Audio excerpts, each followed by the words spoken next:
নমস্কার বন্ধুরা, শুভ সকাল। আরও একটা নতুন দিনে নতুন করে আবার একটা ভিডিও শুরু করলাম তোমাদের জন্য। তো এইদিকে দেখো, আমার সকালবেলা স্নান হয়েছে, কিন্তু আজকে পুজো দেওয়া এখনও হয়নি। বৃহস্পতিবার পুজো দিতে অনেকটাই দেরি হয়, এর জন্য তো ভাবলাম আগে ছেলে মেয়েকে খাবারটা বানিয়ে দিই, তারপরে আর কি পূজাটা দিব কাপড় ছেড়ে বা পরে স্নান করে। যেহেতু আশেপাশে কাজ করা হয়, তারপরে ছাগল গরু আছে, সেগুলোর কাজ টাজ ছেড়ে টেরে না ওই কাপড় ছাড়াটা আর ভালো লাগে না। তো এর জন্য সকাল সকাল আগে স্নান করে নিই, স্নান করে বাকি কাজগুলো কিন্তু করতে থাকি। কোনো দিন পুজো দেওয়ার টাইম থাকলে পূজাটাই আগে দিই, না হলে কোনো দিন টাইম না থাকলে আবার সেদিন আবার আগে খাবারটা বানাই। যেদিন ছোটো মেয়ে করে তখন তো আমার পূজা দেওয়ার টাইম থাকে। তো আজকে ও ঘুম থেকে উঠতে লেট হয়েছে, তো এর জন্য আগে আমি রান্নাঘরে চলে আসলাম, মানে আশেপাশে মোটামুটি একটু কাজ সেরে নিয়ে। তো আর রান্নাঘরে আসার পরে আগে আর কি রান্নাঘরটা ভালো করে পরিষ্কার করে নিচ্ছি, কারণ কালকে আমার জায়ের বাড়িতে গৃহপ্রবেশ ছিল। তো আমাদের ওই পাশে একটা বড় উনান আছে, তো ওই উনানটার মধ্যে রান্না করা হয়েছে খড়ি দিয়ে। তো এই জন্য না গ্যাসের মধ্যে অনেক আর কি ধুলাবালি পড়েছে, ছাই ঠাই আর কি। তো সেগুলো আর কি পরিষ্কার করে নিচ্ছি। যদিও গ্যাসে কোনো রান্না করা হয়নি, তো গ্যাসটার উপরে দেখি কি অনেক আর কি হাওয়াতে একটু আর কি ছাই ঠাই আর কি পড়েছে। তো এর জন্য ভাবলাম যে না, মুছে টুছে নিই। আর আজকে একটু ওই কী বলি, রান্নার যে মানে কৌটা কাউটিগুলো আছে সেগুলো একটু মুছে নিব। আর ওই রান্নার সামনে ওই লাল ঝুড়িটা আছে যে, সেটাও আর কি একটু ছাপ দিয়ে ধুয়ে নিয়ে আসবো। দেখি একটু তেল কাজটা হয়ে গেছে, যেহেতু রান্নার সামনেই থাকে, তো এর জন্য আর কি একটু বের করলাম। আর সব মশলাপাতি কৌটো টৌটোগুলো সব আর কি আমি আর কি ওখানে রাখলাম, পরে ওখানের থেকেই আর কি নিজে ঘষে আর কি নিয়ে নিব। আর এই তো এদিকে আমি কিন্তু ওই যে ম্যাগি বসিয়ে দিচ্ছি আর কি ছেলে মেয়ের জন্য, ওরা ম্যাগি খাবে। তো আজকে ম্যাগি রান্না করব সকালবেলা, আর আমাদের জন্য চা করব। আর ম্যাগি রান্না করলে কিন্তু আমি নিজেও খাই, কারণ আমার ম্যাগি ভীষণ ভালো লাগে। তো ছেলে মেয়ের জন্য আনলে আমার জন্য আনে ওর বাবা আর কি। তো আজকে বড় মেয়েও বাড়িতে আছে, তো আজকে অনেকগুলো ম্যাগি রান্না করব। আর আজকে ঝোল ম্যাগি রান্না করব। ঝোল ম্যাগি আমার ছেলে মেয়ে আর কি, ছেলে মেয়ে বলতে কি মেয়েরা অত পছন্দ করে না, কিন্তু ছেলে খুব পছন্দ করে। তো ছেলের পছন্দ অনুযায়ী আর কি ঝোল ম্যাগিটা করব। তো এই যে এখন সব ম্যাগিগুলো আমি কিন্তু এই যে মানে দিয়ে দিচ্ছি গরম জলে। আর ঝোল ম্যাগি বানাতে তো বেশি সময় লাগে না, ঝটপট করে হয়ে যায়। আর পেঁয়াজ টিয়াজ দিয়ে যেদিন বানাই সেদিন কিন্তু আবার মেয়েরা ভালোবাসে। আর আমি আবার ঝোল ম্যাগি আমার ছেলের মতন ভালোবাসি, কারণ একটু স্যুপ স্যুপ হয় তো এর জন্য। তো এদিকে দেখো আমার ম্যাগিগুলো সব দেওয়া হয়ে গেল, আর এদিকে দেখো ম্যাগিটাও আমার সিদ্ধ হয়ে গেছে। এখন ঝটপট করে আর কি ওদেরকে দিয়ে দিব। তো এদিকে এখন একটু লবণ দিয়ে দিলাম, লবণ দিয়ে তারপরে কিন্তু মশলাটা মিশিয়ে কিন্তু নামিয়ে নিব। আর ঝোল ম্যাগিটা বেশি সিদ্ধ করলে আবার বেশি ভালো লাগে না, কারণ কেউ এখন খাবে আবার কেউ খাবে না। তো আমরা তিনজন তো খেয়ে নিয়েছিলাম, যেমন ছেলে, আমি, ছোটো মেয়ে খেয়ে নিয়েছিলাম, আর বড় মেয়ে তো ঘুমাচ্ছিল। তো ও কিন্তু লাস্টে খেয়েছিল। আর গরম গরম স্যুপ ম্যাগি এটাকে বলে। তো স্যুপ ম্যাগি কিন্তু মানে গরম গরমে ভালো লাগে। আর এই দিকে দেখো পুটি জ্যাঠার কোলে উঠে খুব আদর খাচ্ছে। ও সকালবেলা উঠে বিস্কুট খায়, আর তিনটাই খায় আর কি, এরা তিন ভাই বোনে খায়। তো আরও জ্যাঠা আসছে, তো মানে জ্যাঠা আসার পরে জ্যাঠার কোলে উঠে বসছে, ভাবছে যে আরও বিস্কুট দিবে। তো আমি বললাম যে দাদা আর দেওয়ার দরকার নেই, যা আছে তাই মানে সকালবেলা খাওয়া হয়ে গেছে, আরও বিস্কুট আছে, তো এখন দেওয়ার দরকার নেই। তো এর জন্য দাদাকে বললাম যে চা খাওয়া দাওয়া করে যাও এদিকে।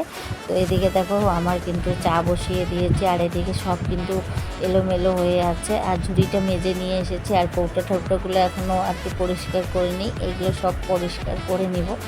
আর সত্যি কথা বলতে আমার কয়েকদিন থেকে কিন্তু মানে শরীরটা বেশি ভালো না, তো এর জন্য না কাজেরও আমার লেট হয়ে যাচ্ছে। মানে শরীর ভালো না থাকলে না দেখবে কাজের কিন্তু এনার্জি থাকে না। তো এর জন্য কিন্তু আমার ঘুম থেকে উঠতেও লেট হচ্ছে, কাজেরও ঢিলা হচ্ছে। তো আজকে সন্ধ্যাবেলা মানে যাব ডাক্তার দেখাতে। তো এদিকে কিন্তু ছেলে মেয়ে ম্যাগি খেয়ে স্কুল চলে গেল। আর তারপরে কিন্তু আবার আমি বিছানাগুলো একটু পরিষ্কার পরিচ্ছন্ন করে নিলাম। মানে ওরা যতক্ষণ থাকবে ততক্ষণ তো বিছানার কোনো জাত থাকবে না। কিন্তু ওরা আবার স্কুল যাওয়ার পরে আমি কিন্তু এই যে সকালবেলা একবার ছোটো মেয়ে পরিষ্কার করেছে, এখন কিন্তু আবার আমি করে নিচ্ছি। সারাদিনে যে কতবার বিছানা পরিষ্কার করতে হয় তা তো বলার মতো না, কিন্তু যেদিন স্কুল যায় মানে যখন স্কুল যায় তখন কিন্তু মানে ওই টাইমটা কিন্তু বিছানা এত সুন্দরই থাকে, তখন কিন্তু আর কোনো নোংরা হয় না। তো এর জন্য ওরা স্কুল যাওয়ার পরে কিন্তু আমি বিছানাটা ভালো করে পরিষ্কার করে নিয়েছি। এদিকে আবার আমাদের মেজো ভাসুর আর কি বাজার নিয়ে আসলো, বড়মশাই টাকা দিয়েছিল, তো মেজো ভাসুর আর কি বাজার নিয়ে আসলো যে পাবদা মাছ আর গুঁড়া মাছ নিয়ে এসেছে। তো আজকে রান্না করবে আমার বড় মেয়ে, বললো মা তুমি সব কিছু রেডি করে দাও, আমি রান্না করব। যেহেতু নতুন রান্না শিখেছে তো এই জন্য বললো যে আমি আজকে রান্না করব, তোমাদের রান্না করে খাওয়াবো। তো বললাম ঠিক আছে। তো ওদিকে গুছিয়ে গাছিয়ে আমি স্নান করে নিয়ে একদম বৃহস্পতিবারের পূজাটা কমপ্লিট করে নিলাম। আর যেহেতু বৃহস্পতিবার পূজা দিতে কিন্তু অনেকটা সময় লাগে, তো পূজা টুজা দেওয়া আমার কমপ্লিট হয়ে গেছে। আর তারপরে কিন্তু এসে দেখি মেয়েরও প্রায় রান্না কমপ্লিট, তো মোটামুটি তখন একটু বাকি ছিল, তারপরে কিন্তু হয়ে গেছিলো। তারপরে যে তোমাদের সঙ্গে শেয়ার করছি, মেয়ের রান্না করেছে, খুব স্বাদ হয়েছে আজকে। তো ওই যে পাবদা মাছের কারি, আর করেছে হলো মাছ ভাজা, পাবদা মাছ ভাজা, আর হলো চচ্চড়ি, 3 কাটা মাছের বেগুন আলু দিয়ে চচ্চড়ি করেছে। মানে এত টেস্ট হয়েছে রান্না, কি বলবো আর তোমাদেরকে। যে মেয়ে সিদ্ধ ভাত রান্না করতে পারতো না, সে মেয়ে এখন আবার মাছের এত কিছু আইটেম করছে। তো আমার খুব ভালো লাগছে। আর দেখবে অনেক দিন পরে না কারো হাতে রান্না খেলে কিন্তু ভীষণ ভালো লাগে। তো যাই হোক বন্ধুরা, শুভ সন্ধ্যা। এখন তোমাদের সঙ্গে সন্ধ্যাবেলা দেখা হচ্ছে। আমি রেডি হয়েছি, তো এখন যাব ডাক্তারের কাছে। তো বেরিয়ে পড়েছি, কারণ আমার শরীরটা একদম ভালো না। মানে আমাদের মানে হাউসওয়াইফদের কী হয়, শরীর খারাপ হলেও কিন্তু বোঝা যায় না যে আমাদের শরীরটা কতই খারাপ। আমার কিন্তু নাইনে করে 10-12 দিন থেকে খুব শরীর মানে ব্যথা, হাত পা সব ব্যথা। তো আজকে সেজন্যই আসছি। তো যেহেতু আমার সব কিছু পরীক্ষা টরীক্ষা করা হয়েছে, তো আমার মানে শরীরে কোন রোগ হয়েছে তো সেটাও আমি তোমাদের সঙ্গে শেয়ার করে নিচ্ছি। তো আমার শরীর যে ব্যথা, তার জন্য কিসের জন্য ব্যথা সেটার জন্য কিন্তু আমাকে রক্ত পরীক্ষা করা হয়েছে। রক্ত পরীক্ষা করার পর জানা গেল আমার ইউরিক অ্যাসিড হয়েছে।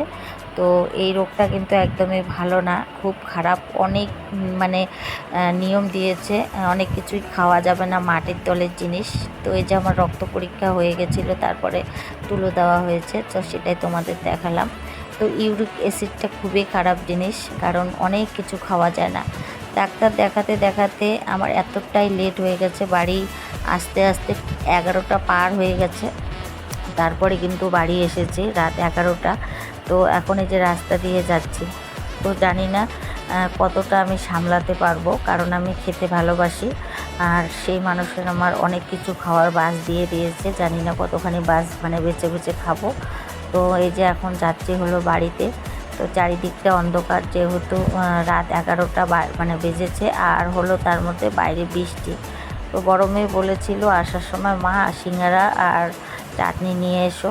তো যাই হোক, বৃষ্টির কারণে সব মানে দোকানপাট বন্ধ, তার মধ্যে রাত 11টা হয়েছে।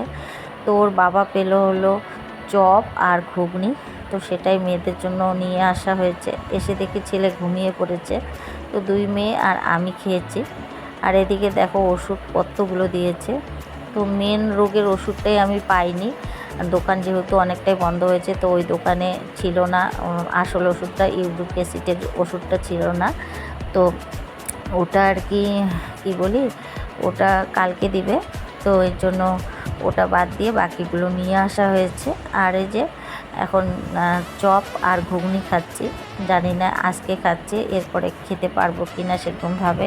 তো যাই হোক বন্ধুরা, তো ভিডিওটাও এখানে শেষ করছি। সবাই ভালো থেকো, সুস্থ থেকো, আবার দেখা হবে নেক্সট ভিডিওতে। ততক্ষণ পর্যন্ত সবাইকে টাটা, বাই বাই।